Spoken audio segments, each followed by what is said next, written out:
गुलदस्ता देकर डॉक्टर कृष्ण कुमार का यहाँ स्वागत करें।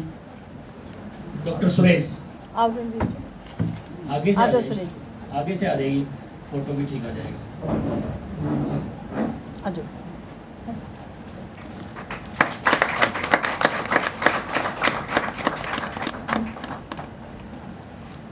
और गालिब ने बहुत पहले कहा था कि मुझे मालूम है जन्नत की हकीकत क्या है, लेकिन दिल को खुश रखने के लिए ख्याल अच्छा है।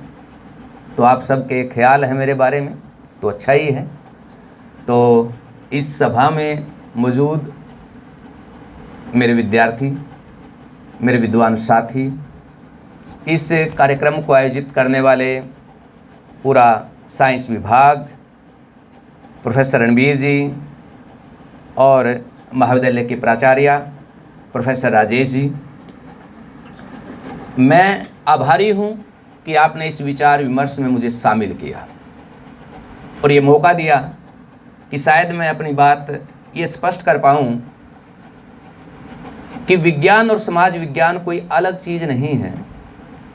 पूरी दुनिया का इतिहास उठा करके देख लीजिए, जिस देश में ज्ञान विज्ञान फलता है वहाँ समाज विज्ञान भी फलता है, और जिस देश में समाज विज्ञान के लिए अच्छी परिस्थितियाँ होती हैं वहीं पर जाकर के विज्ञान की एक भूमिका तैयार होती है। तो ये बिल्कुल एक दूसरे से जुड़े हुए विषय हैं और इसको हिंदी में तो ऐसे बोला जाता है कि विज्ञान का क्षेत्र वस्तु विज्ञान है, एक प्रकार से बाहरी दुनिया जो आपको दिखाई देती है। और साहित्य में इसको ये बोला जाता है कि ये भाव जगत की बात है, अनुभूति की बात है। अब इस बात को समझिए कि ज्यों ज्यों मनुष्य का वस्तु जगत से परिचय होता चला गया, त्यों त्यों उसके भाव जगत का भी विस्तार होता चला गया। छोटा सा शब्द आप लीजिए प्रेम की, कि दोस्त के साथ प्रेम, भाई बहन का प्रेम, माँ बाप का अपने बच्चों के प्रति प्रेम, राष्ट्र के प्रति प्रेम, वैश्विक व्यक्तियों के प्रति प्रेम, अपनी ज़मीन के प्रति प्रेम, अपने पौधों के प्रति प्रेम। देखिए आपके कितने भावों का विस्तार हो गया ज्यों ज्यों आपके वस्तु के प्रति आपका परिचय बढ़ता चला गया। लेकिन ये प्रवृत्ति पशुओं में नहीं है, क्योंकि वस्तु जगत के प्रति उनका जो संबंध है वो बहुत छोटा है, वो बहुत थोड़ी सी सीमा तक वो सोच पाते हैं, इसके बाद वो सोच नहीं पाते हैं। और इसी कारण उनके अंदर या तो केवल भय है, या केवल हम ये कहें कि भूख तक सीमित हैं, या थोड़ी सी सुरक्षा कह सकते हैं। लंबा नहीं, संयम नहीं कर सकते। मनुष्य संयम कई कई दिनों तक कर सकता है, लेकिन भूखा शेर संयम नहीं कर सकता। तो जैसे जैसे हमारा वस्तु जगत से परिचय होता चला जाएगा, उसी तरह से हमारा भाव जगत भी क्या है, उतना ही विस्तार पाता चला जाएगा। हालांकि बहुत सारी जो भूमिकाएं इस मंच से रखी गई उनमें चीज़ें बड़ी स्पष्ट कर दी हैं कि विज्ञान का संबंध प्रत्येक व्यक्ति से है। दरअसल ये जिंदगी को जीने का एक दृष्टिकोण है कि ये चीज़ क्या है और ये चीज़ क्यों है। विज्ञान इस पे चलता है। जब भी हम सोचते हैं कि ये पृथ्वी, ये पदार्थ, ये आकाश, ये चीज़ क्या है और ये चीज़ वास्तव में क्यों है, और इन्हीं के बीच मनुष्य क्या करता है, प्राकृतिक शक्तियों का ज्ञान प्राप्त करता है और फिर उनको अपने हित के लिए इस्तेमाल करता है। और यहीं पर शब्द जो है वो डिजाइन होता है प्रौद्योगिकी। एक शब्द विज्ञान है और विज्ञान के साथ एक शब्द टेक्नोलॉजी है। इसको बड़े अच्छे ढंग से एक बार प्रोफेसर अरुण अर्थशास्त्री उन्होंने समझाया कि विज्ञान क्या है, कि टेलीविज़न प्रौद्योगिकी है और उसके अंदर विज्ञान क्या है, वो जो विद्युत तरंगे हैं वो विज्ञान है, और उसके अंदर जो धारावाहिक आप देख रहे हैं, जो कंटेंट आप देख रहे हैं, वो समाज विज्ञान है। कि आप उसके अंदर किस प्रकार के प्रोग्राम वहाँ से प्रसारित होंगे, ये बिल्कुल किस प्रकार का विषय है, आपके समाज की प्रकृति किस प्रकार की है। यदि वहाँ पर सुबह सुबह किसी चैनल पर कोई बाबा आपको कृपा दे रहा है, कोई बाबा आपको ये बता रहा है कि हरी चटनी खाने से आपका नुकसान हो जाएगा और लाल चटनी खाने से आपका फ़ायदा हो जाएगा, तो आप ये देखिए कि वो हमारी समाज की एक स्थिति को बयान कर रहा है। यानी हमारे समाज में इस प्रकार के लोग हैं जो उसकी बात पर विश्वास करते हैं, उसको अपना मानते हैं। तो ये समाज विज्ञान का विषय है। तो साथियों, ये जो यात्रा है मनुष्य की, और ये कहा जाता है कि विज्ञान वहाँ से शुरू होता है जहाँ से जिज्ञासा शुरू होती है, और इसी के साथ जब धर्म की बात आती है तो धर्म वहाँ से शुरू होता है जहाँ से आस्था शुरू होती है। इसलिए विज्ञान तर्क और तथ्यों की ओर जाता है। धर्म कभी कभी इन चीज़ों से बचता दिखाई पड़ता है। धर्म के सवाल कुछ और हैं, जैसे कि एल्बर्ट आइंस्टीन की एक पंक्ति को इन्होंने भी उद्धृत किया था कि धर्म के बिना विज्ञान जो है लंगड़ा हो जाएगा और उसी तरह से धर्म विज्ञान के बिना अंधा हो जाएगा। इस लाइन का आखिरी हिस्सा था। तो उस जिज्ञासा जो पहली बार ये कहते हैं कि चिंपैंजी वानरों का एक समूह उस समूह से अलग हुआ और जब उनकी पहली बार पृथ्वी पर कदम रखा, और ये कहते हैं कि जब पहली बार अपने हाथों को आज़ाद किया, इसको थोड़ा सा और सरलीकृत कर देते हैं, वहाँ से विज्ञान और कला का इतिहास जो है शुरू होता है कि वो आसपास की चीज़ों को क्या करने लगा, वो समझने की कोशिश करने लगा। कुछ चीज़ें उसने ठीक समझ ली, जो उसको समझ में आई, जो उसको नहीं समझ में आई उनके साथ वो चलता रहा। और उसी दौरान यदि आप ये देखें, हमारी मैथोलॉजी के जितने भी देवता हैं, कि उन देवताओं का बड़ा गहरा संबंध उन चीज़ों के साथ है कि इंद्र एक बहुत ही इंपॉर्टेंट देवता हमारे बीच में रहा है। लंबे समय तक उसकी पूजा होती रही है, और वो तब पूजा होती रही क्योंकि जीवित रहने के लिए पानी सबसे ज़्यादा जरूरी चीज़ हुआ करती थी। और बहुत सारी जो मानवीय सभ्यताएं हैं, यानी 5 जो बड़ी मानवीय सभ्यताएं हैं, वो नदियों के किनारे किनारे विकसित हुई हैं। हाँ, जब कृषि आ गई तब इंद्र इतना बड़ा देवता नहीं रहा। धरती के को साथ हमने क्या करने लगे, हम उसको नमस्कार करने लगे, धरती को छूने लगे, उसको आदर की भावना से देखने लगे। क्यों? क्योंकि उसने हमारी ज़िंदगी के कुछ हिस्से को सरल कर दिया। हम केवल पहले मांस पर जीवित थे, उसके बाद हम क्या करने लगे, भोजन का आविष्कार कर लिया। और आप देखेंगे, देखिए कि ये अवधारणा यूरोप में नहीं बन पाई तो भारत में क्यों बन पाई? इसके खास कारण हैं। क्योंकि यूरोप में लंबे समय तक क्या ठंड पड़ती रही, काफ़ी समय तक पृथ्वी पर कुछ भी पैदा नहीं हुआ। इसलिए हमारे यहाँ जो कि मातृ शक्ति की जो भावना पैदा हुई और वहाँ पर पितृ शक्ति की भावना हुई, वो आकाश की कृपा पर निर्भर थे। वो चाहते थे कि बरसात ना हो और हम ये चाहते थे कि बरसात हो। और ये कहते हैं कि ये असर यदि आपने देखना हो, बचपन में एक छोटी ही कविता पढ़ते थे कि रेन रेन गो अवे, बरसात आगे घर दौड़ लो, नुकसान करेगी। और अपने यहाँ रेन क्या है, यदि आप देखें कि बरसों राम धड़ाके से, बुढ़िया मर गई फाके से, कितने सारे गीत और गजल बरसात के ऊपर ही हैं। वर्षा सुहानी आई रे, कितने ही आप ढूंढ लीजिएगा, आपको तो 50 गीत मिल जाएंगे। क्योंकि हमारे यहाँ बरसात का जो सीधा संबंध है वो किससे रहा, खेती से रहा। और खेती से ने क्या किया, हमारे जीवन चक्र को सरल बनाया, हमें सभ्य बनाया, आप ये कह सकते हैं। और वहीं से आप देखें, जब से कृषि सभ्यता की शुरुआत होती है, इंद्र का जो प्रभाव है वो भी क्या कम होता चला गया। अब इंद्र कोई बहुत ही सम्मान्य नेता, सम्मान्य देवता हमारे बीच में नहीं रहा है। तो हमारी मैथोलॉजी की बात हो, हमारे इतिहास की बात हो, जब आप उनको तार्किक दृष्टि से देखना शुरू करते हैं तो हमें तथ्य बिल्कुल स्पष्ट और साफ दिखाई पड़ते हैं कि विज्ञान का संबंध किससे है, जिज्ञासा से है। और इसी जिज्ञासा को एक बार न्यूटन ने बड़े अच्छे ढंग से समझाया।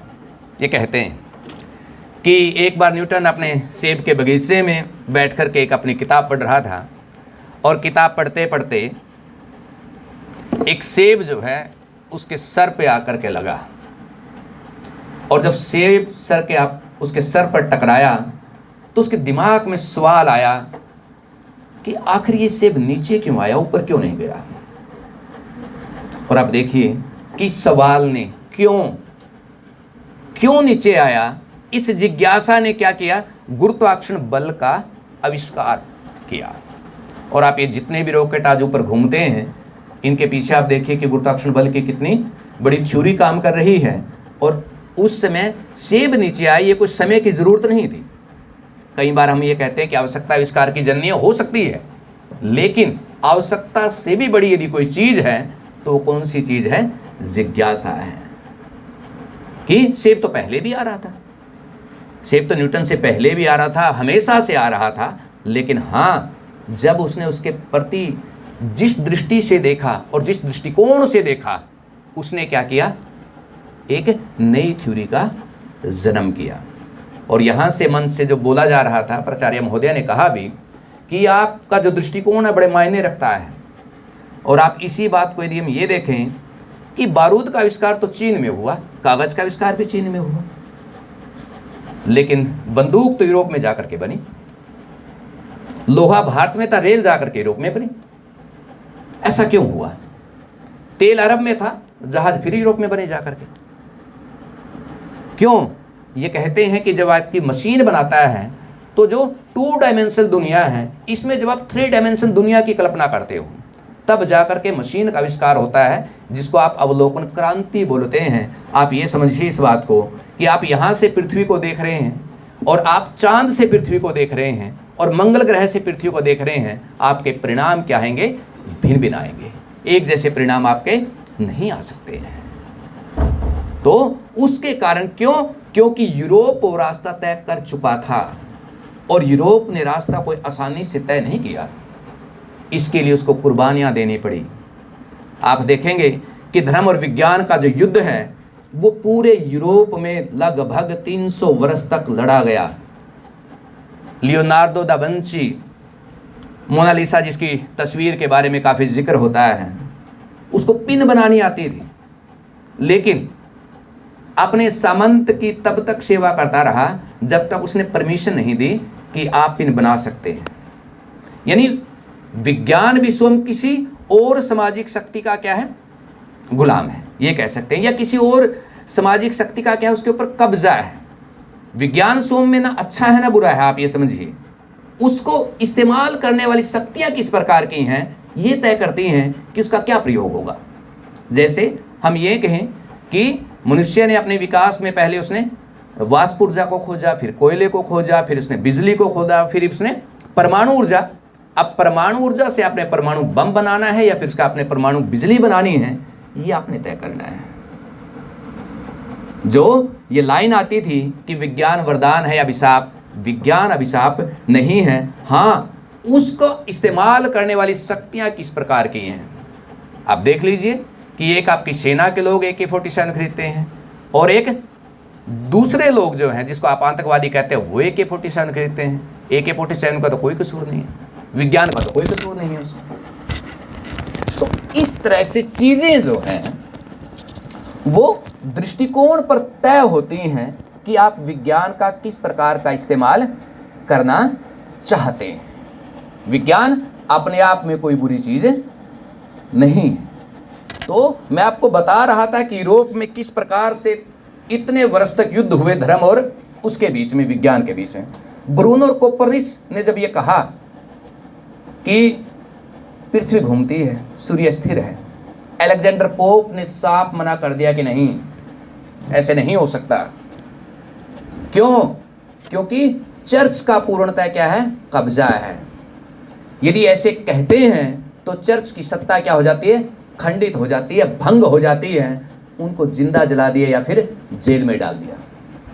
और रोजनबर्ग जिन्होंने घड़ी की खोज की, 14 वर्ष तक उन्होंने जेल काटनी पड़ी। लेकिन वहां लोग अडिग रहे अपनी बात पर और लोगों को उनकी भाषा में, अभी आप देखिए कि जिन सामाजिक शक्तियों की मैं बात कर रहा था उनकी भाषा थी लैटिन, और ज्ञान विज्ञान का जो केंद्र बना वो बना इटली, वहाँ थी इतावली। उन्होंने इतावली भाषा में पब्लिक को समझाया, कुर्बानियाँ दी, और एक दिन क्या हो गया कि चर्च की जो सत्ता है वो धराशायी हो गई। और उसके बाद ये राष्ट्र राज्यों का जन्म हुआ पूरी दुनिया में। कि मध्यकाल में आप देखते हैं कि जो पादरी है वो सामंत के साथ मिलकर के किसी को भी क्या कर सकता है? मृत्यु दंड दे सकता है, जला सकता है, उसको नस्ते नाबूद कर सकता है। लेकिन आज नहीं कर सकता है, भारत में भी नहीं कर सकता। आज भारत में भी यदि कोई धर्मगुरु है वो भारत के प्रधानमंत्री को सुझाव दे सकता है, आदेश तो नहीं दे सकता। और भारत का प्रधानमंत्री क्या कर सकता है? किसी भी राज इस तरह का कोई धर्माचारी है, यदि उसका अपराध सिद्ध होता है उसको जेल में भी डाल सकता है। उदाहरण आपके सामने, आसाराम एंड कंपनी को आप देख सकते हैं। ये स्टेट की शक्ति है कि धीरे धीरे पब्लिक जो है वो यहां तक पहुंची है। लेकिन ये कहते हैं कि हमेशा ऐसा नहीं रहता। किसी भी व्यक्ति को या ये कहें किसी भी राष्ट्र को हमेशा चौकन्ना रहना पड़ता है। उसके साथ दूसरी शक्तियां लगातार कार्यरत रहती हैं कि यदि ज्ञान विज्ञान को बढ़ाने वाली शक्तियां समाज में सक्रिय हैं तो आप देखिए कि अविज्ञान को बढ़ाने वाली शक्तियां भी समाज में सक्रिय होती हैं। आप 2-3 देशों की तुलना कर लीजिए, आप पाकिस्तान की तुलना कीजिए, आप भारत की करिए, आप इंग्लैंड की करिए। तीनों जगह लोकतंत्र है, तीनों जगह जनता क्या करती है, अपने जनप्रतिनिधियों को चुनती है, लेकिन तीनों जगह क्या है, स्थितियां भिन्न भिन्न हैं। यदि हम ये कहें कि पाकिस्तान का जो समाज है वो हमसे ज़्यादा क्या है, रूढ़िवादी है। भारत का जो समाज है उससे कम रूढ़िवादी है। इंग्लैंड का जो समाज है वो और भी कम रूढ़िवादी है। क्यों? क्योंकि उन्होंने अपने जीवन में क्या किया है, तर्क को स्थापित किया है, अपनी आस्था को तर्क से परिभाषित किया है। लेकिन हमारे यहाँ आस्था अभी तक पूर्णतः तर्क से परिभाषित नहीं हुई है। क्यों? जब राजस्थान का कोई जज ये बोलता है कि गाय एकमात्र ऐसा पशु है कि जब वो रात दिन ऑक्सीजन छोड़ता है, कि मोर जब नाचता है और उससे आंसू जब गिरते हैं तो मोरनियां उस प्रजनन क्रिया को आगे बढ़ाती हैं, तो वहां पर सोच करके ताज्जुब होता है कि अंधविश्वास जो है कितने गहरे स्तर तक पहुंचा हुआ है। क्योंकि समय जो है, कोई भी चीज़ एक ये देखिए खास समय में पैदा होती है एक ज़रूरत के हिसाब से, और जब ज़रूरत पूरी हो जाती है वो उस चीज़ की उपयोगिता भी ज़िंदगी में से ख़त्म हो जाती है। चिट्ठियाँ तो अपने युग में ख़त्म हुई, चिट्ठियों का तजुर्बा तो हम सबको रहा होगा कि, और चिट्ठियाँ जब ख़त्म हुई और उसको लेकर के, चिट्ठियों को लेकर के कितने सारे गीत गज़ल लिखे गए होंगे, वो सब आपके सामने हैं कि फूल तुम्हें भेजा है खत में से लेकर के, जब गुरदास मान ने कहा कि तुसी चिट्ठियाँ लिखना भूल गए जब इसे टेलीफोन लग गया, वो बता रही हैं कि टेलीफोन ने चिट्ठियों को बाहर कर दिया है। अब चिट्ठियाँ लौट के नहीं आएंगी, जब उनका जीवन कितनी ही अच्छी क्यों ना रही हो, उनकी उपयोगिता खत्म हो चुकी है। क्यों? उसकी जगह मोबाइल में जो टेक्स्ट मैसेज है इसने ले ली है। तो कोई भी चीज़ जो खत्म हो जाती है पुनः आप उसको जीवित नहीं कर सकते। हजारी प्रसाद द्विवेदी से एक बार किसी ने पूछा था कि भगवान ने मनुष्य को आंखें आगे क्यों लगाई हुई हैं? किसी ने यूँ पूछ लिया, आगे देखने के लिए कि मनुष्य का जो इतिहास है वो आगे की ओर जाता है, पीछे की ओर नहीं जाता। यदि जरूरत होती पीछे से सबक ले सकता है, सबक वो ले सकता है, लेकिन जाएगा हमेशा कहाँ? आगे की ओर। बैलगाड़ियाँ कितनी अच्छी रही हों, आपको बहुत अच्छी लगती हों उनकी कल्पना करके, लेकिन बैलगाड़ियों का युग तो दोबारा से जीवित नहीं हो सकता। उसी प्रकार से देखिए कि गाय बहुत पूजनीय रही, बहुत श्रद्धा की चीज़ हमारे बीच में रही, लेकिन इतनी पूजनीय, इतनी श्रद्धा, उनको कोई सड़कों पे छोड़ता है क्या? नहीं छोड़ेगा। क्यों? क्योंकि उनकी एक सामाजिक ज़रूरत इस समय ख़त्म हो गई है कि वहाँ पर जो खेती में जो काम है वो हल नहीं करता, अब वो उसकी जगह पर ट्रैक्टर आ गया है। और गाय की का जो ये कहें कि दूध की दृष्टि से, यानी आएगी गाय तो तब आ सकती है जब क्या हो, जब वो अत्यधिक दूध दे, यानी कि भैंस के मुकाबले में जो उसकी दूध की शक्ति है ज़्यादा बढ़ जाए।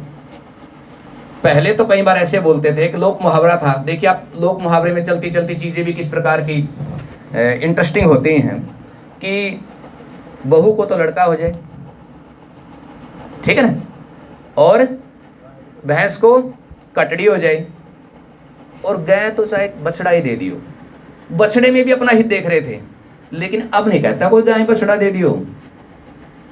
अब तो गाय यदि है तो बछड़ी के रूप में है, बछड़े के रूप में तो बिल्कुल भी नहीं है। क्यों? क्योंकि उसकी एक सामाजिक ज़रूरत खत्म हो गई, और हर चीज़ की ऐसी होती रहती है। इस आदमी जो है लगातार क्या करता है, आगे बढ़ता रहता है। तो मनुष्य इसी दौरान बहुत सारी चीज़ों को सीखता है, उन प्रौद्योगिकी का उसने किस प्रकार से इस्तेमाल करना है, ये सब कुछ किस पे तय करता है, हमारी उन सामाजिक शक्तियों पर या उस वर्ग पर। आप ये समझिए कि जो पूरी दुनिया में एक प्रकार से सत्ता में है, जो डिसाइड करता है कि आगे का जीवन किस प्रकार का रहेगा। एक बहुत पहले हिंदी में एक कहानी छपी थी, इसको लेकर के, रोबोट को लेकर के। ये कहानी लगभग छपी होगी 2000 के आसपास की कहानी छपी होगी। तब तो जो रोबोट हैं वो परिकल्पना चल रही थी, वास्तविक रूप में हमारे सामने नहीं थे। अब तो रोबोट आ चुके हैं और बहुत सारा जो काम है वो किस में होता है आप देख लें। ये बड़ी मात्रा में रोबोट जो उस काम को कर रहे हैं, चाहे वो गूगल में कर रहे हों, चाहे वो किसी कार कंपनी में कर रहे हों, ठीक है ना। कई कई जगह वो रोबोट जो है अपना काम हमारे जीवन में हस्तक्षेप है। और जापान में तो एक ऐसा होटल भी है जहाँ पर पूर्णतः जो रोबोट है वो क्या करते हैं, आपका चेक इन से लेकर के चेकआउट तक सारा काम वही करते हैं। तो वहाँ पर क्या था कि एक साइंटिस्ट है वो रोबोट बनाता है। अब साइंटिस्ट ने रोबोट बना लिया और ये बहुत बड़ी दुनिया के लिए चमत्कारी तकनीक है और उसने कहा कि ये दुनिया को पूर्णतः बदल देगी। और जब ये बात उसके रिसर्च पेपर पूरी दुनिया में छपने लगे, उसको नोटिस किया गया। नोटिस करते करते क्या हुआ कि तय किया कि ये काम वास्तव में बहुत बड़ा है और इसके लिए उसको पुरस्कार देने की घोषणा की गई। और वो दिन भी आ गया और रोबोट ने उसके जीवन को भी आसान कर दिया कि उसके जूते को पॉलिश कर देता है, उसकी गुड़िया को बैग तैयार कर देता है, उसका लंच बॉक्स वो अच्छी तरह से तैयार कर देता है, बेटी को कपड़े वो दे देता है। यानी सारे एक नौकर जो काम करता है रोबोट उसका वो काम कर रहा है। ज़िंदगी बहुत आसान कर दी है। और साहब वो दिन आ गया जिस दिन उसको पुरस्कार देना है और इसी तरह से पूरी सभा बैठी हुई है और उसको बुलाया गया कि आपने तो मानव सभ्यता के अंदर एक बहुत बड़ा कदम है ये आपकी जो खोज है, और उनको पुरस्कार दिया गया और कहा गया कि आप बोलिए। अब ये प्रक्रिया उस मंच से चल रही है और वहाँ पर उसकी बेटी है वो भी बड़ी प्रतिभाशील है। उसको भी क्या किया जाता है कि बहुत अच्छे नंबर आते हैं आज, और बहुत अच्छे नंबर आए तो उसकी मैडम भी उसको बड़ी तारीफ़ करवाती है, उसके साथ क्लैपिंग करवाती है, ताड़ियाँ बजाती है। आज वो भी बड़े प्रफुल्लित मूड में है और उसको बड़ी जल्दी है कि मैं घर से बड़ी जल्दी बस से उतर करके और अब मैं अपने पापा के पास चला जाऊँ। वो ऐसे ऐसे सोचते, दो दृश्य एक साथ चल रहे हैं। अब वो वहाँ से रोबोट के जो क्या कर रहे हैं वो किससे बता रहा है, ठीक बे रोबोट जो है दुनिया में किस प्रकार की तब्दीलियाँ लेने वाला है। और वहाँ पर वो गुड़िया जो ही बेल बजाती है, रोबोट बाहर आता है उसको लेने के लिए, वो क्या करती है उसको एकदम से उस रोबोट के साथ लिपट जाती है। और लिपटते ही क्या होता है कि गर्दन के पास जो बटन है उससे प्रेस हो जाता है गलती से और रोबोट की सारी फंक्शन उल्ट जाती है और उस गुड़िया के टुकड़े टुकड़े कर देता है। ये उस समय कहानी लिखी गई थी कि तकनीक क्या कर सकती है, आपको हानि भी पहुंचा सकती है। कि हमने तय करना पड़ेगा कि हमने तकनीक का कहां तक इस्तेमाल करना है। कि आपने चंद्रमा पे रोबोट भेजना है तो बहुत अच्छा है, आपने खदान में रोबोट को उतारना है तो बहुत अच्छा है। कि वो काम जहां से कम दुर्घटना घटने के चांसेस हों, ठीक है ना। कि जैसे भी मनुष्य का जीवन बचता है जिस भी तकनीक से वो बहुत बेहतर है, लेकिन यदि कोई तकनीक इस प्रकार की है तो मनुष्य जो क्या करता है, समाज विज्ञान क्या करता है, उसको सोचता है, उस पर बातचीत करता है, लोगों को सचेत करता है। तो धीरे धीरे इस तरह से प्रौद्योगिकी और ज्ञान के प्रति दृष्टिकोण जितना पब्लिक का सचेत होता है उतना ही क्या होता है, वो समाज ज्यादा बेहतर स्थिति में होता है। एक बार अब्दुल कलाम से किसी ने पूछ लिया जब राष्ट्रपति बने कि शुभ और अशुभ क्या है, और ये कहते कहते कि आप किस दिन आप वो शपथ लेंगे, आप राष्ट्रपति बने हैं, आप अपना दिन जो है वो डिसाइड करें, जो शुभ मुहूर्त है उसको डिसाइड करें। तो उन्होंने बड़ी कमाल की बात कही कि 24 घंटे पृथ्वी जो घूमती रहती है, प्रत्येक पल मेरे लिए क्या है, शुभ है। तो शुभ अशुभ कुछ भी इस दुनिया में नहीं है। इसी तरह से हॉकिंग्स एक बार भारत में आए, स्टीफन हॉकिंग्स, और उनसे पूछा कि ईश्वर क्या है। भारत के एक पत्रकार ने बात उससे पूछी, उसने कहा कि ईश्वर जो भी है, लेकिन जो प्राकृतिक शक्तियों की खोज कर ली गई है उनको तो वो भी नहीं तोड़ सकता। यानी हमारी आस्था, जिसको हम कह रहे थे कि तर्कमूलक आस्था हमारी होनी चाहिए। यदि हमारी आस्था है तो उसके पीछे भी क्या होना चाहिए, एक लॉजिक होना चाहिए। ये जब लॉजिक नहीं होता तब आस्था क्या करती है, रूढ़ी में तब्दील हो जाती है बड़ी जल्दी। और जब वो रूढ़ी बन जाती है फिर वो क्या करती है, फिर हमारे सोचने समझने के दृष्टिकोण को संकुचित कर देती है। फिर चीजों को समझने का दृष्टिकोण क्या हो जाता है, छोटा पड़ जाता है। ये कहते हैं कि एक बार एक घर में शादी हो रही थी और उनके घर में एक पालतू बिल्ली थी। बिल्ली की बात यहाँ से आई है। अब उन्होंने क्या किया कि बिल्ली कभी दूध ना पी जाए और कभी मिठाई ना खा जाए, क्या किया उसको, जब वो जाने लगे बारात में, एक टोकरे के नीचे उसको बंद कर दिया। ठीक, अब टोकरे के नीचे बंद कर दिया और वहां पर 5-7 साल का बच्चा था, वो भी उस चीज को देख रहा था। ठीक है जी, बात आई गई होगी।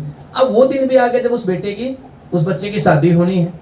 अब शादी के लिए बारात तैयार हो गई। जब शादी के लिए बारात तैयार हो गई तो उस बच्चे ने फिर कहा कि उस बिल्ली को तो टोकरे के नीचे बंद कर दो। यानी जिस बिल्ली को उस समय जरूरत थी कि हमने अपना दूध बचाना है, मिठाई बचाना है, बाद में क्या बन गई, वो एक रूढ़ी में तब्दील हो गई। तो कई जो चीजें हैं वो एक जरूरत में पैदा होती हैं, क्योंकि समय गतिशील है, वस्तुएं गतिशील है, उनके रूप बदलते रहते हैं और उस बदलते हुए रूप में ही मनुष्य क्या करता है, नए ज्ञान को खोजता है, प्राप्त करता है और इसी तरह से वो पुराने ज्ञान को क्या कर देता है, वो छोड़ देता है, उसके साथ चिपका नहीं रहता। कि विज्ञान जो है अपने अंदर क्या करता है, बड़ी जल्दी सुधार करने की कोशिश करता है, जबकि धर्म का जो कर्म कांडीय रूप है वो अपने अंदर सुधार करने की कोशिश नहीं कर पाता। आपने देखा होगा कि दिल्ली में बुराड़ी जो कस्बा है, परिवार के 11 व्यक्तियों ने एक साथ सुसाइड किया था, हिला दिया था पूरा, मतलब भारत में खबर बनी थी बड़ी तकड़ी कि 11 व्यक्ति एक साथ सुसाइड करें। उनको लगता था कि कोई दिव्य आत्मा आती हैं और हम सबको बुलाती हैं और उसका वो क्या कर रहे थे, कुछ अपने ढंग से कर्मकांड भी कर रहे थे। किसी के दिमाग में ये सवाल नहीं आया, जिज्ञासा नहीं आई कि नहीं, मरने के बाद कोई दिव्य आत्मा नहीं आती। ये तो किसी और चीज के लिए डिजाइन की गई चीजें हैं।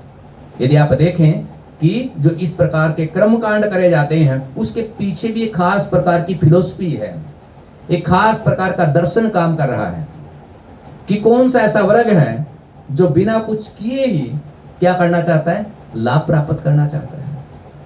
उसको पता है और वो प्रौद्योगिकी का भी इस्तेमाल करता है, उसको इस चीज का ज्ञान है, लेकिन भोले भाले जो व्यक्ति हैं उस चीज को समझ नहीं पाते, उनकी बातों में आ जाते हैं और एक दिन क्या हो जाता है, उनको अपने जीवन से हाथ धोना पड़ता है।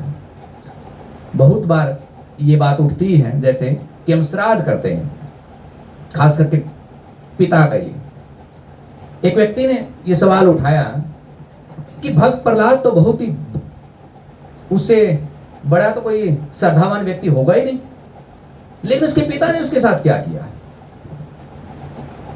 भक्त प्रहलाद की जो कहानी है उस सबको हमें पता है, क्या उसे करना चाहिए?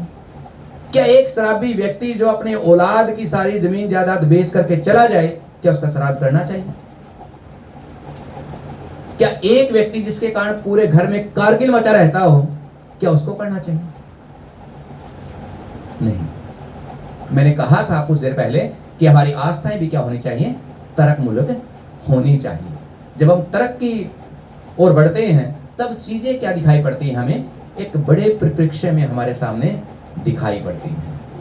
ये बड़ा सवाल चलता रहता है बहुत बार कि हमारे यहाँ ज्ञान विज्ञान बड़ा विकसित था, खास करके मैथोलॉजी को लेकर के कई सारी बातें चलती रहती हैं, लेकिन मैथोलॉजी के बारे में वो कहते हैं कि यदि आप उसका इस्तेमाल करना जानते हैं तो बहुत शानदार चीज़ है, यदि आप इस्तेमाल नहीं करना जानते तो बहुत घातक चीज़ है।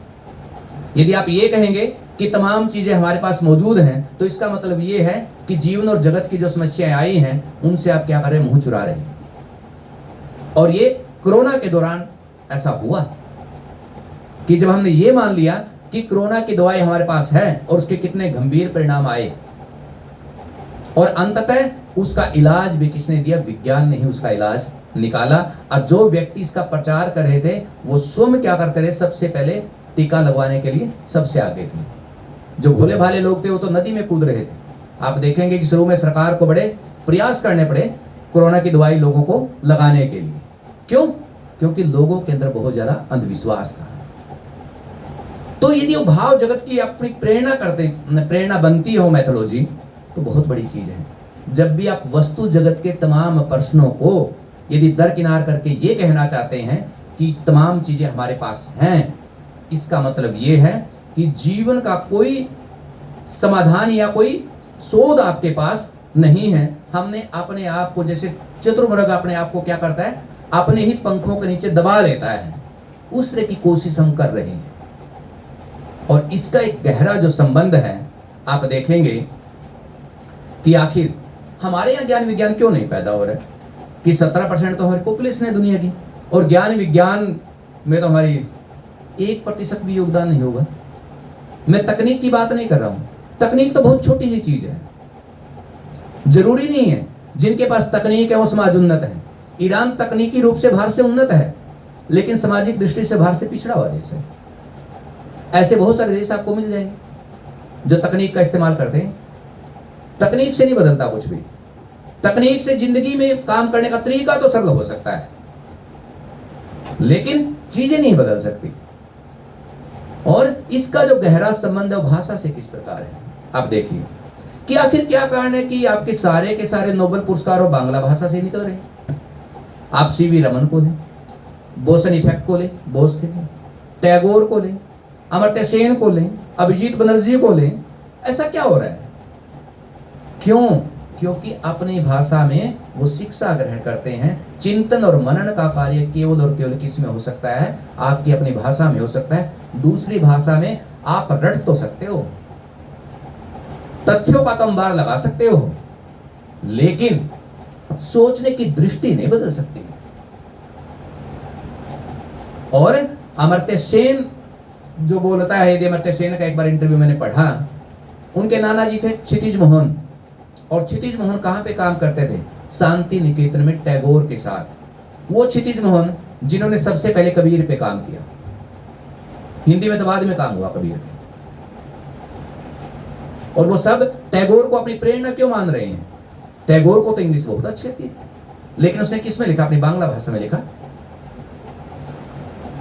तो जो भी देश अपनी भाषा में अपने चिंतन को बढ़ावा देता है, अपनी शिक्षा को बढ़ावा देता है, वहां पर क्या होते हैं? इस प्रकार के बुद्धिजीवी जन्म लेते हैं, चिंतक जन्म लेते हैं। वो समाज को क्या बनाते हैं? लचीला बनाते हैं, उसकी कठोरता को तोड़ते हैं।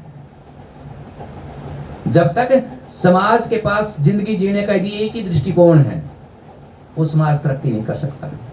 उस समाज के पास यदि जिंदगी जीने के कई सारे दृष्टिकोण हैं, और वो कई सारे जो दृष्टिकोण हैं वो किसका मसला है? समाज विज्ञान का मसला है। और उसी समाज विज्ञान में से मैं कुछ देर पहले जब मैंने अपने लेक्चर शुरू किया तो मैंने एक बात रखी कि ज्ञान विज्ञान का और समाज विज्ञान का कितना गहरा संबंध है। और ये कहा जाता है कि आखिर भारत में जीरो क्यों पैदा हुआ? यूरोप में क्यों नहीं हुआ? अमेरिका में क्यों नहीं हुआ? तो भगवान दास ने, एक इतिहासकार है भगवान दास, ठीक, लेकिन उपन्यासकार भी हैं, अपने अपने राम एक उपन्यास भी है उनका। उन्होंने इस बात का एक जवाब दिया, क्योंकि भारत में अवधारणा है बर्मा की कि भगवान है भी और भगवान नहीं भी है, और उसी तरह जीरो है भी और जीरो नहीं भी है। तो किसी भी देश का जो ज्ञान विज्ञान है, उस देश की खास सामाजिक और सांस्कृतिक परिस्थितियों का क्या होता है? जन्म होता है, उसकी एक देन होती है। आखिर भारत में मसाले क्यों हुए? कि मसालों का तो बहुत बड़ा देश रहा है, 9वीं 10वीं शताब्दी तक बहुत बड़ा बिजनेस भारत ने किया पूरी दुनिया में। क्यों? क्योंकि यहाँ की जलवायु इस प्रकार की, 6 ऋतु में है तो 6 प्रकार की वनस्पतियां हैं। आप देखिए कि उस वनस्पतियां कितने प्रकार की होंगी। यदि रेगिस्तान में कितनी वनस्पतियां पैदा हो जाएंगी, या बर्फीले प्रदेशों में कितनी वनस्पतियां पैदा हो जाएगी? नहीं हो पाएंगी। एक खास कारण है। हाँ, कह सकते हैं आप 8वीं 9वीं 10वीं शताब्दी तक जो ज्ञान विज्ञान के क्षेत्र में भारत की स्थिति अच्छी है, लेकिन उसके बाद जो दुनिया ने काम किया वो हमसे बहुत अच्छा काम किया। कि आप देखिए कि वहां से अलबरूनी भारत में आते हैं और भारत के ज्ञान विज्ञान का अनुवाद करके अरब में लेकर के जाते हैं, अरब से इटली पहुंचता है। क्यों? क्योंकि उनको भूख है ज्ञान विज्ञान की। हमें ज्ञान विज्ञान की भूख है हमारी खत्म हो गई थी। और एक बार एक व्यक्ति ने इसको इस तरह से बताया, एक विद्वान ने, कि भारत के जो राजा हैं वो जब किले बना रहे थे 12वीं 13वीं शताब्दी में, इंग्लैंड ऑक्सफोर्ड बना रहा था। ये मूलभूत अंतर है कि हम किस चीज को बना रहे हैं। आपके हर काम में समाज का जो दर्शन है वो क्या होता है, रिफ्लेक्ट होता है, दिखता है। कि आप तकनीक कोई भी बना लें, आप देखिए कि जो लिंग निर्धारण की तकनीक है वो हमारे यहाँ बैन है, जबकि बाहर बैन नहीं है। उससे तो बच्चे के लिंग की प्रकृति, उसको आने वाली बीमारियों के बारे में पहले ही पता चल जाता है, लेकिन हमारे समाज की इस प्रकार की परिस्थितियां नहीं है। तो उस समाज का जो दर्शन है, उसकी जो परिस्थितियां हैं, ये तय करती हैं कि वहां किस प्रकार का ज्ञान विज्ञान फल फूलेगा और वो समाज किस प्रकार के लोगों को आगे बढ़ावा दे रहा है या फिर उनको बैन कर रहा है। तो इन तमाम चीजों पर मुझे नहीं लगता कि वैज्ञानिक चेतना का जो सवाल है वो केवल और केवल विज्ञान से संबंधित है, बल्कि ये उसी तरह से हर व्यक्ति से, और ये कहें कि राष्ट्र की प्रत्येक संस्था से इसका संबंध है। मैं एक कविता सुनाकर के बात को खत्म करूंगा कि भारत में जो विचारों की कमी जो है लगातार महसूस की जा रही है। और ये कविता कब लिखी गई? ये कविता लिखी गई जब इंदिरा गांधी की हत्या हुई और कांग्रेस बहुत प्रचंड बहुमत में आई। श्रीकांत वर्मा ने इस कविता को लिखा कि कौशल में विचारों की कमी है, कि जिस समाज में या जिस देश में विचारों की कमी हो जाती है, यानी एक ही दृष्टि पर जब वो देश चलता है, तो उसका जो समाज है वो क्या करता है, घातक परिणामों को भोगता है। यदि केवल एक दृष्टि है, एक दृष्टि से भी प्राय ये है, जैसे हम ये कहें कि जिहाद की कहें या विधर्मियों की कहें या ईसाइयत की कहूं, मेरे लिए इन तीनों में कोई अंतर नहीं है। क्योंकि जब आप केवल एक दृष्टि अपनाते हो तो आप दूसरे का क्या करते हो, विरोध करते हो, उसके प्रति एक नफरत आपके दिलो दिमाग में जन्म लेना शुरू करती है। तो श्रीकांत वर्मा ने उस कांग्रेस की आलोचना करते हुए उसमें इस कविता को लिखा था। लेकिन वो कहते हैं कि साहित्य केवल तात्कालिक नहीं होता, उसको बड़े गहरे अर्थ होते हैं, लंबे समय तक वो चलता है। इसी कारण कलाओं को इसलिए मूल्य दिया जाता है कि वो उस भाव को दूर तक ले जाती है। मैं इस कविता को शुरू करता, लेकिन उससे पहले संभवतः एक लाइन है वो मुझे कह देनी चाहिए कि स्वतंत्रता जो है वो जरूरत का स्वीकार है और विज्ञान जो है जरूरत का संज्ञान है। ठीक है, मुझे पानी पीना चाहिए, आप स्वतंत्र हैं अपना पानी पीने के लिए, कोई भी पानी पी सकते हैं, लेकिन ये पानी शुद्ध हो ये विज्ञान का मसला है और प्रत्येक व्यक्ति तक पहुंचे ये समाज विज्ञान का मसला है। इतने गहरे रूप से हर चीज एक दूसरे से जुड़ी हुई है। मैं इस कविता को शुरू करता हूं।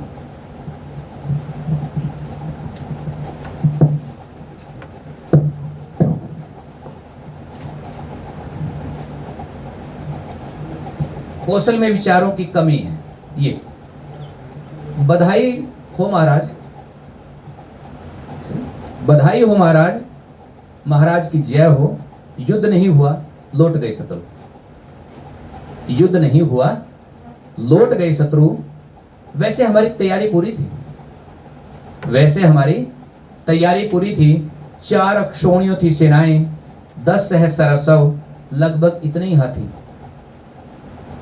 कोई कसर नहीं थी। युद्ध होता भी तो नतीजा यही होता, युद्ध होता भी तो नतीजा यही होता। न उनके पास अस्त्र थे, न शव, न हाथी, युद्ध हो भी कैसे सकता था। न उनके पास अश्व थे, न हाथी, युद्ध हो भी कैसे सकता था। जो भी हो जय यह आपकी है, जो भी हो जय यह आपकी है। बधाई हो, राजयुग पूरा हुआ, आप चक्रवर्ती सम्राट हुए। वे सिर्फ कुछ पर्सन छोड़ गए। अब जो सबसे महत्वपूर्ण लाइन है और जिसके कारण इस कविता का सौंदर्य है कि वे कुछ पर्सन छोड़ गए, जैसे कि यह कौशल अधिक दिन टिक नहीं सकता, कौशल में विचारों की कमी है, कौशल में विचारों की कमी है। धन्यवाद।